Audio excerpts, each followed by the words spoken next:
Superhumanize. Accelerated evolution.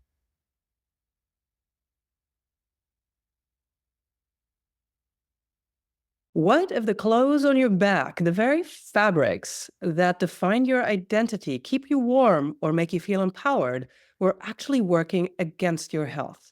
What if beneath the aesthetics of sustainable fashion, there was a darker truth about toxic chemicals in everything from fast fashion to luxury garments? And how would knowing this change the way you choose, wear, and interact with your wardrobe moving forward? The conversation of today's episode is equal parts eye opening and actionable, one that might make you look at your closet differently by the time we're done. I'm speaking with Alden Wicker, a leading investigative journalist and author of the powerful new book, To Die For: How Toxic Fashion is Making Us Sick and How We Can Fight Back.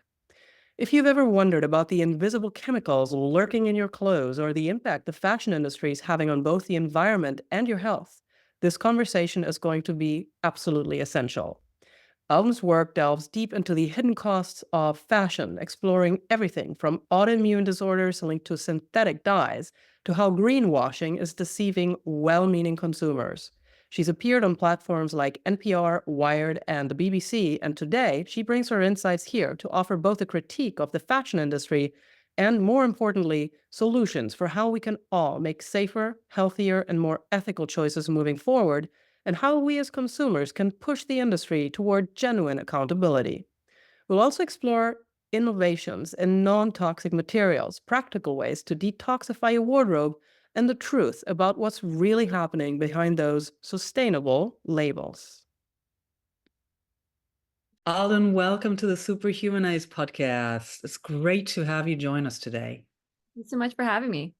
Absolutely. You dedicate your work, well, part of your work has a big focus on a topic that I personally think is so important. It impacts us all individually, collectively. It also impacts our beautiful planet. And so you have written a book, To Die For, and also in your other work, you focus on actually the toxicity of fashion. And you, in the book, you draw some really powerful parallels between the early days of synthetic dye manufacturing in the Victorian era and also today's fashion industry. And you're highlighting how this profit-driven mentality overshadows public safety and has done so from the very beginning. And it actually, putting this in this context, gives a really compelling layer of understanding, why today we're still grappling with these issues. And if we think about it, we go and online shopping or in stores, we buy stuff to make us feel good. And in the end, it makes us unwell, given all of the toxic chemicals that are contained in pretty much most clothing out there nowadays. And so I'd love to hear from you. First, how did you actually get involved with this? How did this become such a big part of your mission? And then also, I'd like to go into well, start with that. How did this become your mission? Yeah, so I've been writing about fashion sustainability since probably around 2011. I got into fashion sustainability because the food movement really revolutionized my own health and my life. And it was this thing where, okay, if it matters where our food comes from, it probably matters where other things that we purchase come from. And so, I got into natural beauty, organic beauty, but fashion really became my thing because at the time, nobody was really writing about sustainable fashion. And then um, we started learning about garment workers and how they're exploited and they're working in dangerous conditions and cotton farmers and all these things. So I became the sustainable fashion girl, and I'd been writing about it for until 2019. And up until that point, fashion was different than the other things I just mentioned, food and beauty, because it was sort of this thing where it didn't seem to affect your health as far as I knew, right? We weren't eating it. We're not rubbing it into our skin the way we are with beauty products. And so I was having trouble connecting for people what they buy and how it impacts them personally. And I was getting really frustrated because it's really hard to keep a garment worker that you'll never meet centered when you're out shopping for something that is within your budget and looks cute, and is just accessible. It's really hard to keep in mind a river that you're never going to see in Indonesia when you're out shopping. And I don't fault people for forgetting about that or putting it out of their mind just because like they need shoes or like they need a dress to wear to a wedding. So I was having trouble making that disconnect. And then I heard about a series of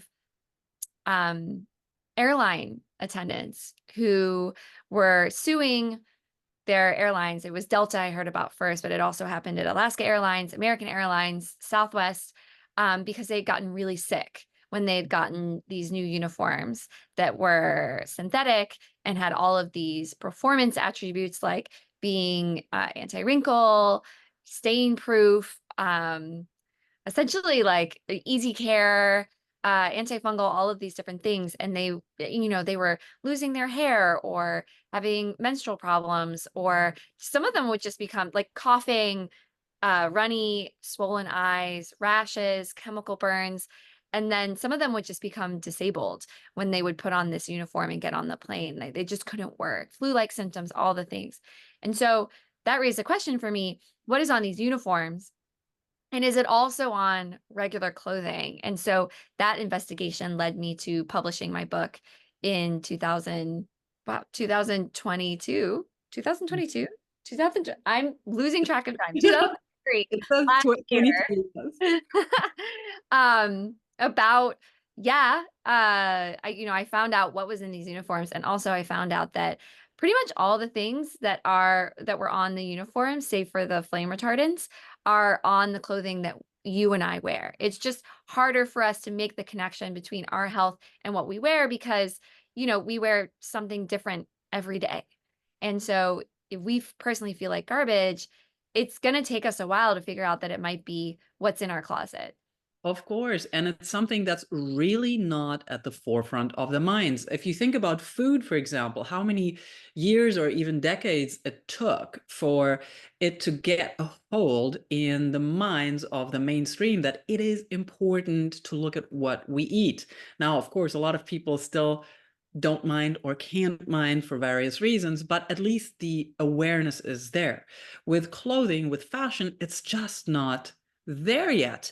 And I remember once hearing a story about a very, very big women's, mostly focused on undergarment brands that was extremely glamorous. They completely changed their marketing now in the last few years. However, I remember hearing a story how in their huge warehouses, somewhere also in Asia, I believe, how all of these intimate garments were sprayed with all kinds of pesticides and other nasty stuff, and amongst other to keep pests from chewing the clothing up.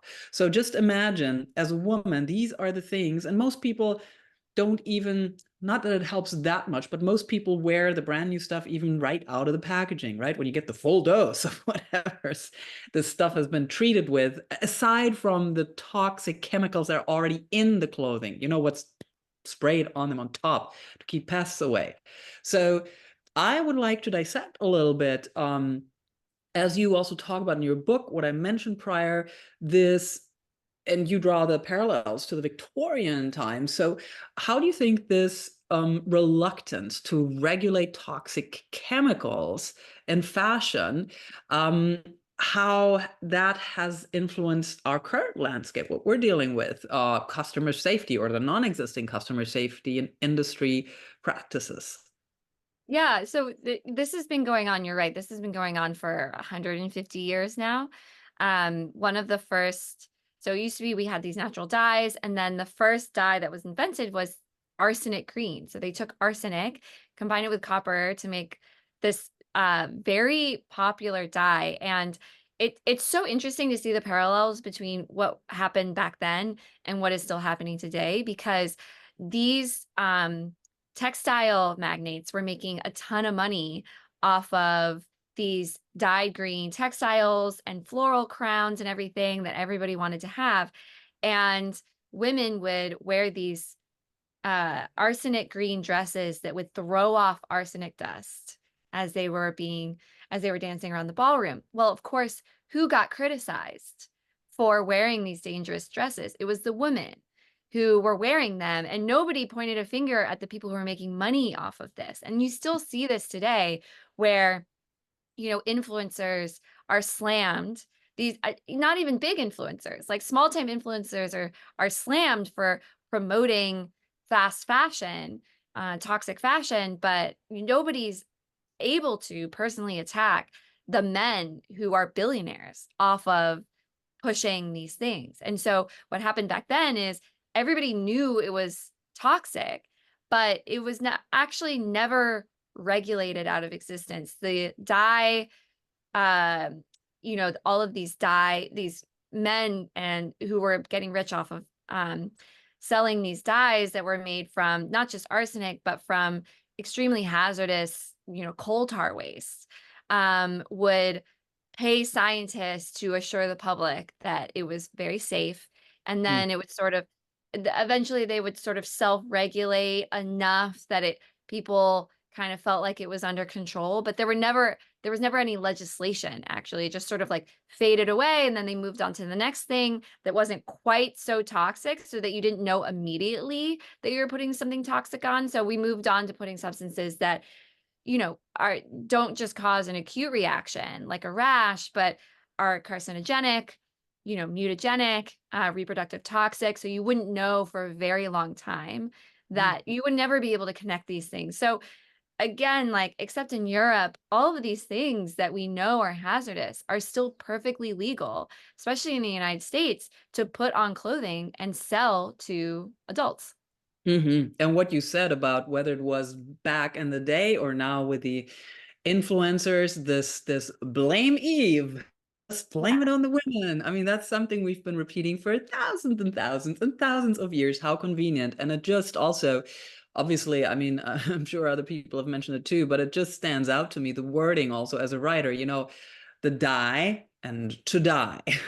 It's so, if we look at this long-standing history of this inadequate, to put it in very diplomatic terms, this inadequate regulation, do you think, or from what you've learned and experienced, is the fashion industry fundamentally resistant to change, or are there real opportunities and also openings to reform?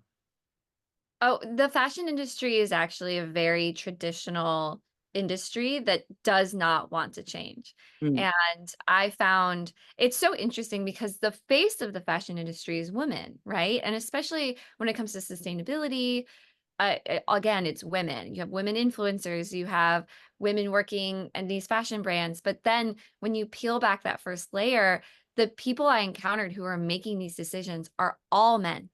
They mm, own the fashion brands, they own the dye houses, they're the chemical engineers, they're the toxicologists, they're all of the people who are incentivized by this very profitable system to say, do you really think that's a problem? I think you're just, fear mongering, or it's not a big deal. It's okay. Don't worry about it. The dose makes the poison, right? We have it under control.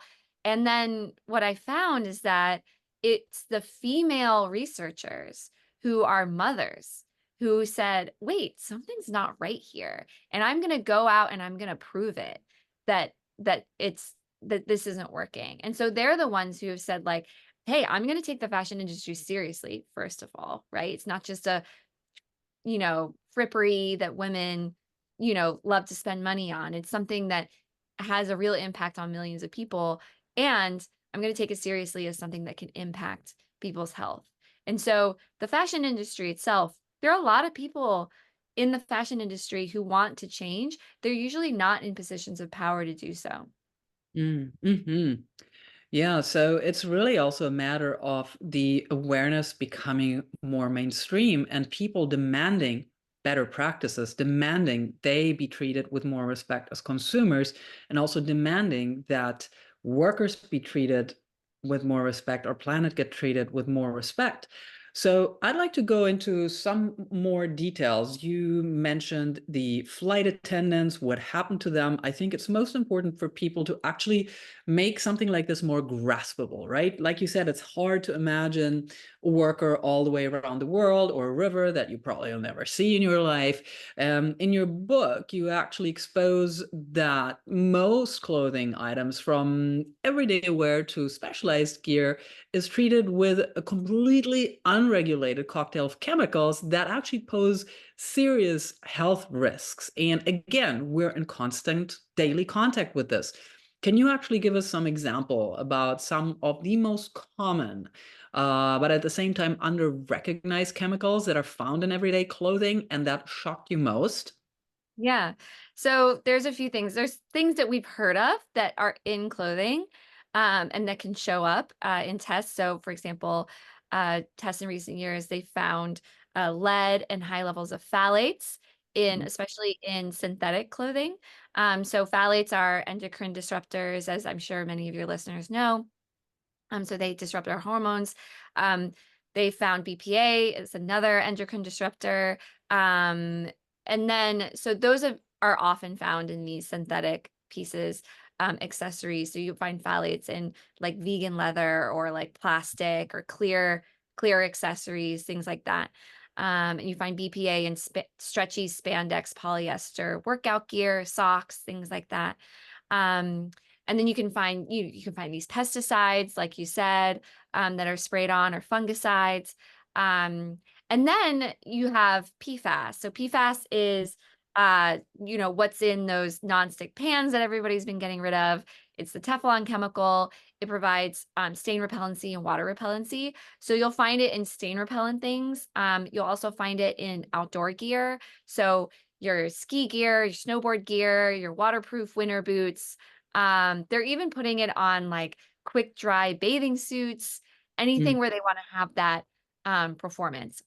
And Mm-hmm. then, so those are really scary because they're forever chemicals, they're carcinogenic, they're reproductive toxic, all those things. And then the other thing that was really shocking to me is the fact that dermatologists have known for some time that certain dyes, they're called dispersed dyes, and they're pretty much the only way you can dye synthetic clothing. So polyester, nylon, acrylic, all of these plastic pieces of clothing, you can only dye them pretty much with dispersed dyes, and they're known skin sensitizers. So if you go to your dermatologist and you say, I'm getting these crazy rashes all the time, I don't know what's causing them, they might give you a patch test, and they'll put all these things on your back, and they'll say, okay, we're going to figure out what common allergens are causing your skin stuff. And a lot of people come back positive for dispersed blue and dispersed black. And so it's crazy that a lot of dermatologists know this, and they know how common it is. And yet there's this disconnect where if you go to your primary care doctor and you're like, or sometimes you go to a dermatologist and you're like, I have back knee. What do? They give you steroid creams, they give you all this stuff, but nobody says, have you tried just wearing cotton t-shirts instead of wearing synthetic shirts all the time? Right. And it's so common, and so many people wear polyester. I kind of think of it like, you know, how dairy was 20 years ago, where I don't think a lot of people, myself included, realized that, that their low-grade stomach problems, or the fact that they break out or have keratosis pilaris on their arms, which is like the red bumps, is due to consuming dairy, because everybody has it all the time. And so polyester is like that. So one friend of mine messaged me a month ago, and she said, hey, I had terrible back knee, and the doctors didn't know what to do. I had all the creams, I was doing everything, I changed my diet, and then I read your book and I stopped wearing polyester clothing, and it's completely cleared up. Wonderful. That's fantastic, Alden. And this is also what's also really important to point out, is that these toxins and these risks are pervasive in both low cost and also luxury brands. This is not just something where you go to, I don't know, some low-cost clothing store, and that's where the issues lie. This goes all across the board. And especially also, you just said, vegan leather. I mean, I personally am plant-based, 95% plant-based. I'll still have some fish once in a while. And I've also not bought any leather or other clothing in many, many, many years. Now, you may tend to think, okay, I'm doing something good because I'm buying these clothing, this material. No animal has suffered for it, at least not in the let's say superficially looking at it, because if you look downstream, literally downstream, what these kinds of textiles do to the planet, then it causes suffering after and also while you wear it. So what First of all, how can the awareness be raised more to the level where it influences both consumer as well as industry standards? And then is there a role for public health bodies maybe to have a place in this fight? Yeah, that's a really good question. And so, I mean, one of the reasons why I did focus on this topic is because I wanted people to see that what impacts garment workers impacts them as well. This isn't just a problem over there, it's a problem for us. And so I'm hoping, it's been really interesting because before I got into this particular topic, I kind of learned not to talk about sustainable fashion at cocktail parties, right? People are like, oh, yeah, I know, it's so bad. Anyway, but when I started telling people about like, oh, this is what I'm writing about, this is what the book is going to be about, people's stories started coming out, right? Oh, my daughter, I bought a pillowcase off of Amazon and my daughter got a rash. Or, I can't do scented products and polyester makes me itchy and all of these different things. And I realized how common it is. And so one of the ways I think is best to raise awareness is not by guilt tripping people, but by giving them another tool in their toolkit to address some of their health issues, right? So I'm 37. I have a lot of friends who are trying to get pregnant, going through IVF, and it's a struggle for them. And I don't ever want to make anybody feel guilty or like they're doing something wrong, but I say, hey, one thing that could help you in this process or give you some measure of control is to, detoxify your home, like get rid of the plastic and in your, don't microwave things in plastic, get rid of your nonstick pans, and also consider swapping out your underwear for natural organic cotton underwear. If you're having skin problems, like I just said, like try not wearing synthetics. If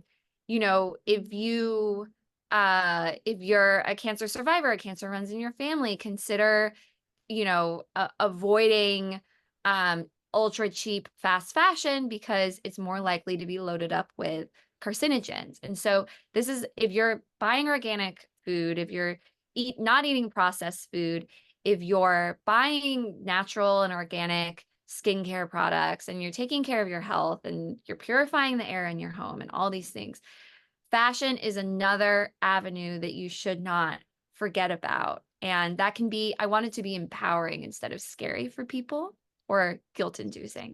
Yes, and I think that's a fantastic approach, Alden. We all know when a finger is pointed at us, we tend to recoil and we close up and we get into defensive mode. When a hand is reached towards us, more often than not, especially if we're in need, where we may take it, and it changes minds and lives and saves lives. That being said, so we know there are huge issues. Are there any innovative companies or technologies that stand out to you and that are perhaps leading the charge in developing non-toxic alternatives? Oh, that's a really good question. I mean, my first reaction to that is, in this case, innovation can be really great, but in this case, innovation has actually led us astray. And I'll tell you why. So you can't patent cotton at this point. Cotton is cotton. And so you can't really charge more for cotton. What you can charge more for is a synthetic, blended, covered in finishes, branded product like Gore-Tex or like all of the different fancy synthetic fibers that Lululemon sells. Like you try to look up what it is and you're like, what is it? And they're like, Lula Lux or whatever they call it, And so And Alden, this is so funny. Excuse me for interrupting, but if you look at, here in LA, we have this fabulous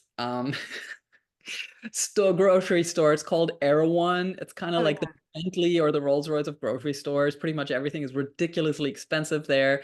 Most famous for also their smoothie bar, like 20 some dollar smoothies and stuff. And you see all these lovely human beings, people, particularly young women, go in there, and obviously they're really put a focus on their health and well-being, and they buy the healthy foods and all that kind of stuff, and they come there and they're pretty looking, but at everything it's either Lululemon or Alo yoga. So to your point. Yeah. Can you give me just a moment? I'm going to close my window so we can't hear what's coming in out from outside. Certainly. And I'm just going to tell James, my amazing producer, James, please cut this part out. And then we're going to jump right back in whenever Alden starts again. Okay, I'm ready. Great, go. Okay. Actually, can you tee me up again on your last point? Oh, certainly. So I'm just going to reframe, and then I'm going to say again to your point. So what I talked about was these lovely women going into Erewhon and buying all the right foods, but here they are dressed in Alo Yoga or Alo or Lululemon. And then to your point. Yeah. And so yeah, these innovative fabrics, you can charge more for them and you can brand them. And so I do tell people, you know, people are coalescing, researchers are coalescing around this idea that we should avoid, like, you don't have to examine every little thing and know about fat and saturated fats and sugars and all of these things, but just avoid processed food, ultra processed food, right? If it comes in a box and it has a bajillion ingredients and all these things, like, you should avoid it. And I advocate for a simplified approach of just avoid ultra processed fashion. If it's got all these brand names and if it has all these promises, like, it's sort of like how when you pick up really sugary cereal, it says heart healthy because it has like vitamin A added and like whole grains. And it's like, it's not healthy for you. And so, like, go back to basics, simplify. And I know it's really hard because those butt hugging synthetic leggings can be really cute. But there are actually on EcoCult, my website, we have a guide to synthetic free workout gear. And it's especially important for your workout gear because recent research has shown since my book came out that sweat can draw all of these substances out of the fibers and onto your skin where they then can be absorbed into your bloodstream. So it's really important that when you're wearing something all day, especially underwear or workout gear, and you're sweating in it and you're living in it, pajamas, your sheets, that it's as simple as possible.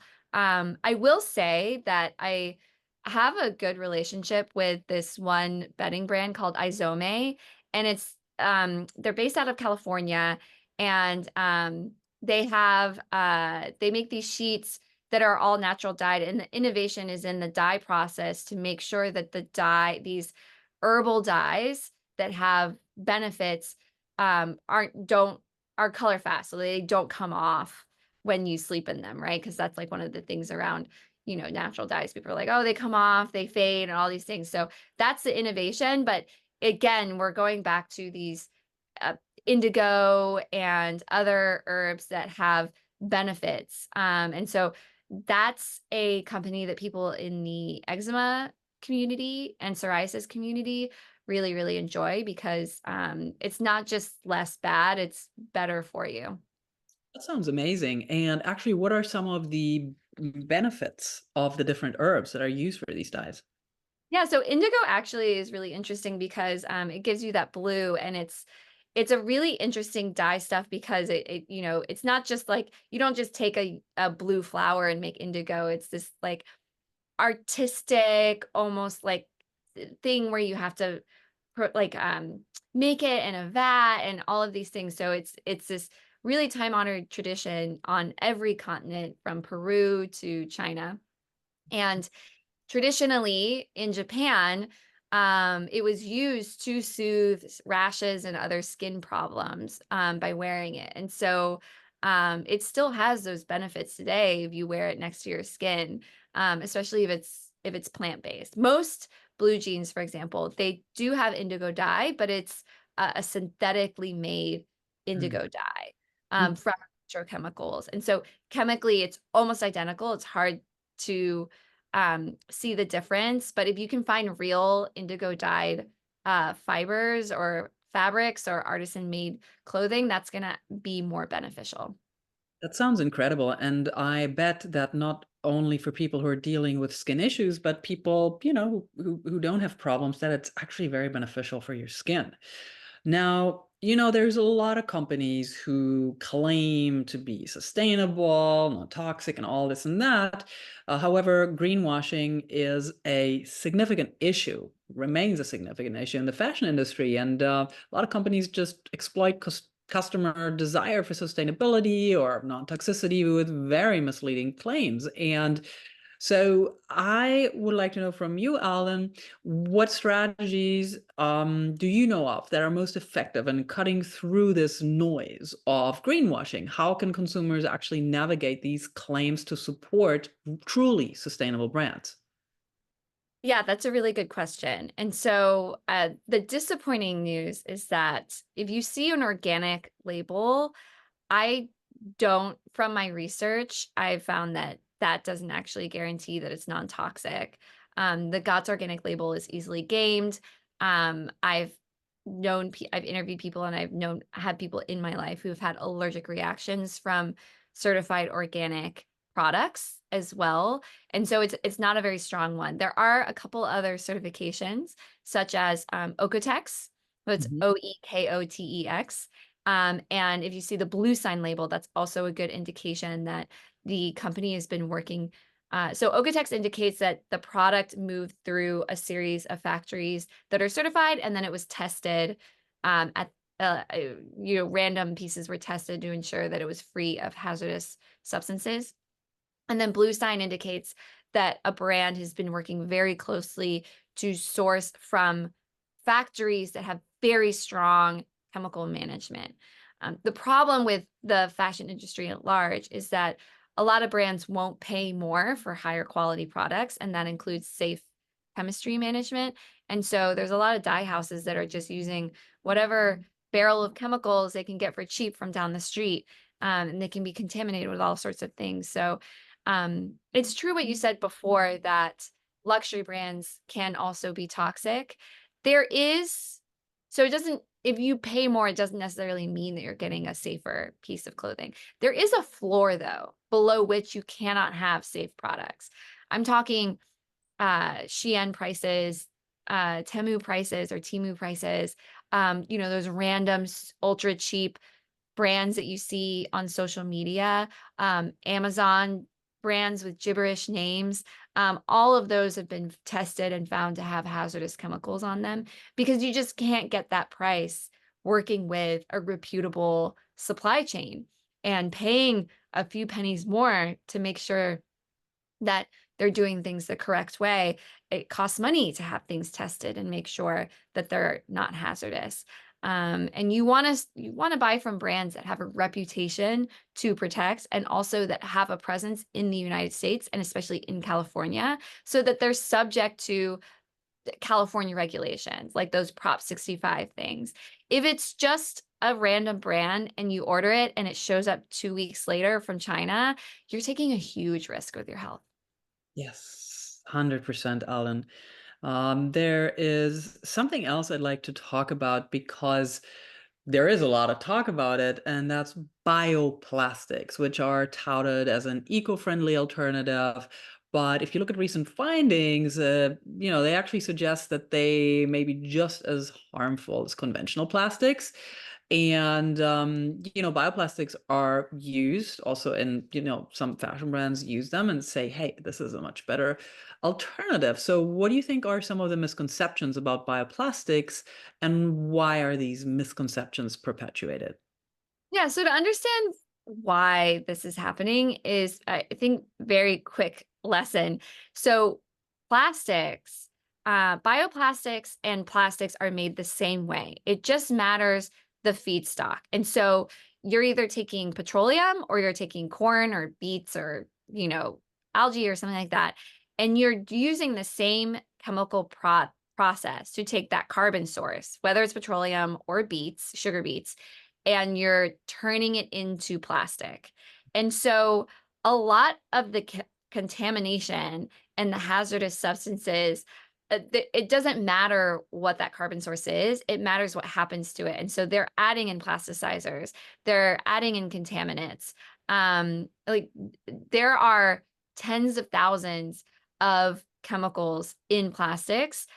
Uh, of those that have been tested, the majority have hazardous properties. A lot of them have never been tested. We don't know anything about them.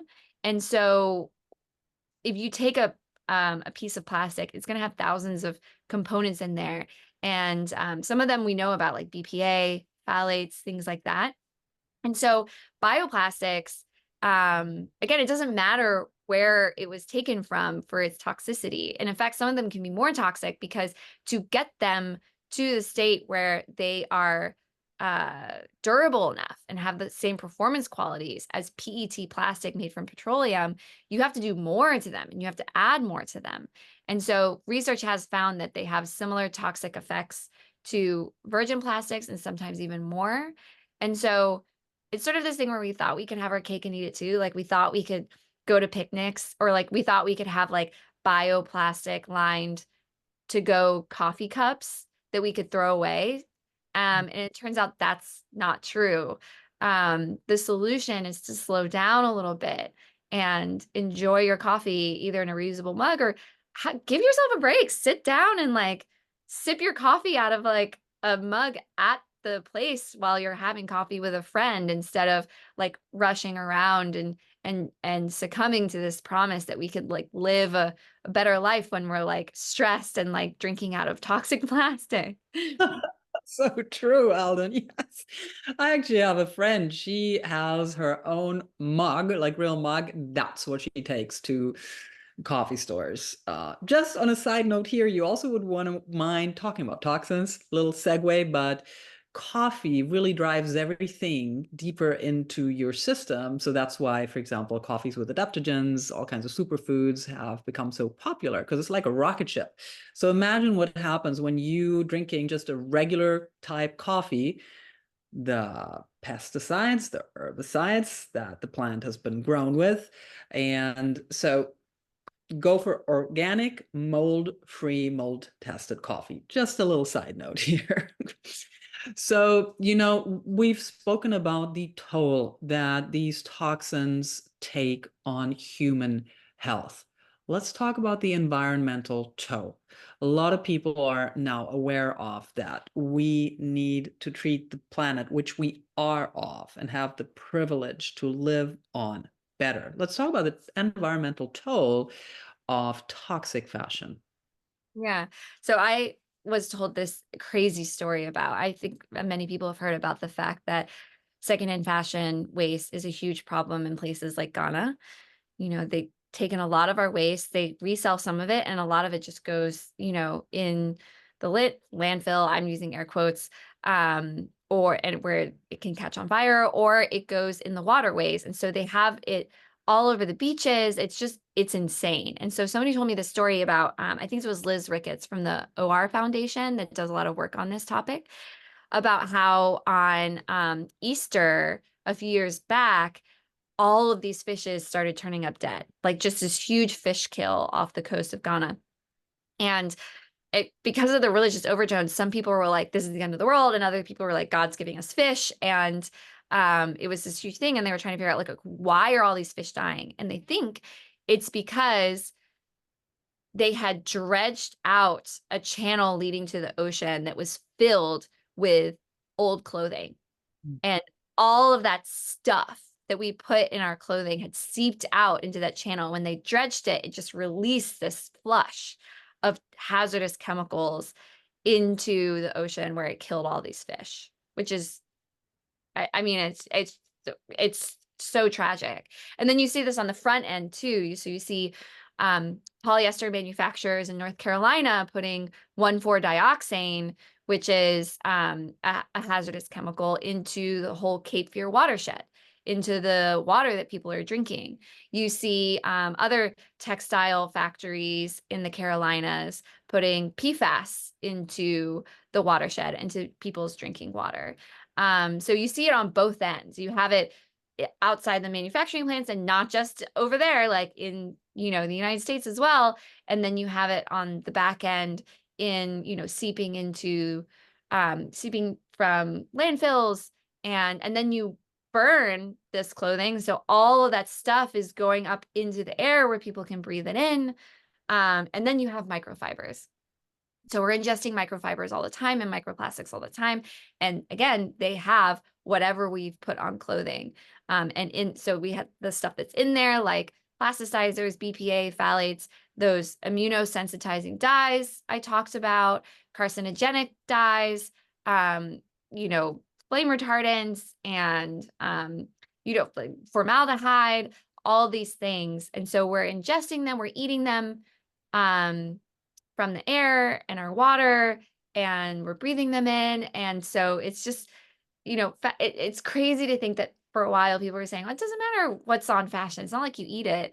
And that's just false. Right. Absolutely, Alden. And so there's two things I'd like to know from you. Number one, the types of companies that are actually looking to adapt, let's say, non-toxic dyes and do better. What are some of the biggest challenges they are facing right now? And are there any cultural or economic barriers that we may not be considering right now? Yeah. So there's two ways to approach it. So you have an approach that really large companies are doing, where they come up with a restricted substance list. They say, and they hand it to their supply chain partners, and they say, do not use these things. And then also, like, they engage in testing and everything. And so that's really cool. Like, you have brands like Levi's and H&M, which I know may be surprising for people, but they've been doing this for a while. That are, working with their supply chain partners to say, like, hey, we're going to clean up the system. The barriers to that is that it's cheaper not to do that. And so, especially American companies, a lot of them don't want to pay more for it. And it's because also consumers don't want to pay anything more, because they don't realize that it's affecting their health. Like, they just want something cute. So that's a big barrier to that. Then you have the smaller brands that are going full non-toxic, right? You have yoga brands and small, and brands like Christy Dawn, who are using natural dyes, working with these artisan dye houses, or having everything made in the United States in order to assure themselves, in this really wonderful, nourishing way, that everything was made with love and care and is safe for highly sensitive people to wear. The problem with that, again, is it's way more expensive. We're not just talking 10 cents or $1, we're talking $20 to patronize a brand like that. If you have the resources, you should absolutely do it, because I think you'll just be healthier and happier. But not everybody can engage in that sort of thing. So I also send people over to, like H&M, I said, like Old Navy, these brands that are more affordable. Just buy their cotton stuff and know that they are engaging in safe chemical management. And you don't have to pay $150 for a dress in order to find a nice cotton beautiful sundress that is pretty safe. Target's in-house brands are also pretty accessible and safe. Outstanding. Yes, that's good to know, because not everybody has the resources to, spend more money. Talking about, the consumer advocacy, which has become really a powerful force in pushing for greater transparency in fashion, but it often can still feel like an uphill battle. From your perspective, Alden, what have been some of the most impactful consumer-driven movements or campaigns in the recent years? And how could those be scaled or replicated to tackle other, issues or continuing issues in fashion? Oh, that's such a good question. Well, I have a lot of respect for the fashion revolution and remake campaigns, just telling people that, hey, our clothing is handmade by women. There's not robots making it. And so asking companies to say like, where is our clothing made? That's actually made a huge difference, because now like some large fashion brands and small fashion brands are saying, here are the factories where our stuff is made. Here are the dye houses where our stuff is made. And that's been really impactful. ZDHC is actually not a consumer movement. It's actually an industry. It's the only industry group that has everybody's respect, because they are coming up with, in a really sort of democratic fashion, these substances that should never be used in factories, and then working together in a coalition to get these factories to switch away from using any of these hazardous substances. So I think those are really great.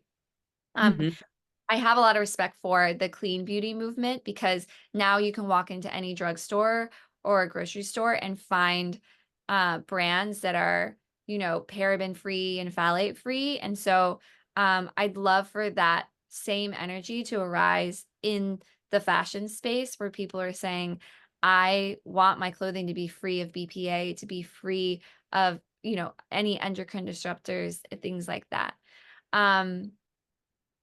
There's a lot more work to do in this area. I think, we need labels that actually tell us what's in our clothing. I think that's a huge barrier, because, I think people don't realize that these things are in our clothing, because you look at the tag and it says 100% cotton, or, and you think, but according to US law, you don't have to label anything that's less than 5% of that. And 5% of a toxic hazardous chemical is a lot. And I think people deserve to know. I mean, it's just a starting point, right? Like, but people deserve to know what's in their clothing. So if they're sensitive or they have an allergic reaction, they can avoid it. And just so that people are aware, like, looking at this, I'd love to see scannable tags where it would just be like, it would just be this long, right? It would just be like this huge thing where it's just like, as this and this and this and this and this. And I think people would be really shocked. And I think it would galvanize more attention and more movement around saying like, why is this in our baby's clothes? Why is this in our sheets? And hopefully we can catch up to Europe in banning. They've banned over 30 chemicals, specifically in textiles. And they do more checks. And it's just like a safer place to be if you care about your health. I'm sure you know this. And that I'd love to see that get picked up by the United States as well. Yes, that would be absolutely excellent, Alan. And I'm curious about what role you see, for example, for technology playing and actually advancing this transparency and accountability in fashion. Do you think things like blockchain could revolutionize how we track and also validate sustainability claims, and production, all those things? Yeah, there's actually there's several startups that do use blockchain along with physical scanners to track materials through the supply chain. So far, that's only been used to just make sure that mainly that polyester that says it's recycled is actually recycled, and that cotton is not coming from the Xinjiang province of China, where there's forced labor. And so, and the reason why, a little bit less so for recycled polyester, but that's just like a US law thing, is like they just say like, we're not letting in any forced, like cotton that comes from forced labor. And so that spurred a lot of this movement and innovation around tracking materials through the supply chain. I would love to see that for chemicals as well. Right now they're sort of proprietary, but there is these platforms that can sort of provide insight, at least to fashion brands, about like what's in textiles, because right now fashion brands don't know. They actually don't know what's on the stuff that they're selling. All they know is that it moved through a dye house that bought chemical products that they don't know what's in them to put on them. And so we have the technology to do this. We just need the willpower to get to the point where where all of that could be tracked through the supply chain. And then at the end, you would just populate and say, like, here's all the things that have been used on this. Here are all the things that are a part of it now. These are the things that have probably been washed off or that you should test for. And to give, like, again, I would love to see a scannable thing that just says, like, here's everything that's in here. Because it would be helpful not just for consumers, but for people like watchdog organizations or investigative journalists like myself to say, like, hey, here's where we have this problem and this is what we need to work on. Yes, Alden. And this particular aspect aside, if you could chart the ideal path forward for the fashion industry, what would the top 3 changes be that you would want to see implemented immediately? Yeah, so I'd love to see legally required labels with all ingredients. I'd love to see the fashion industry move back towards natural fibers and away from branded, proprietary, secretive mixtures. Um, there's an easy way for the United States to do that, which is just impose different like higher tariffs on synthetic textiles or synthetic products, because right now, super cheap products that come into the United States, any shipment under $800 is not tariffed. So that is created an ecosystem where it is actually better for Shein and Temu to ship package by package of ultra cheap fashion to us rather than fashion brands. Like fashion brands who are trying to be responsible and environmentally friendly and non-toxic are just being totally undercut by this system that incentivizes ultra fast fashion. So we need to overhaul, the United States needs to overhaul like what its tariffs and like the economic and financial incentives for making higher quality fashion as well. And yeah, it's just, I don't know what the answer is to this, but I would love to see the fashion industry move away from the trend of the moment and towards quality, evergreen, just, like high quality things that, you can pass down to your daughter someday and say, like, this still is beautiful, instead of being like, oh, well, coastal grandma's out, so now we're going to Brat Summer. I'm with you there, and I have friends who are, God, they curate their look so beautifully, and they're very much invested in fashion. I admire it. I personally just don't have the patience, and also not the time to do that, and also knowing what I know, not the willingness. I just find it extremely stressful. The idea to go from one season to the next, and then it's something else you gotta buy and look like, and it's oh gosh. Well, to each their own, because for a lot of people, fashion is also about expressing identity, about being creative, about expressing their uniqueness. So I do hope that we get to a point where we can all do this in our own way without actually harming ourselves, others, and the planet. Alden, I'm really grateful for all the formidable work you're doing. For people who'd like to learn more about you, connect with you, where can they find you? So they can find my freelance investigative work at aldenwicker.com, and then they can find updated shopping guides and deep dives at ecocult.com. Outstanding. Thank you so much for joining us today and for sharing all of your truly very important knowledge. I hope the awareness just continues to grow and that we'll see sustainable changes coming very soon. Thank you so much. This has been such a treat. Likewise.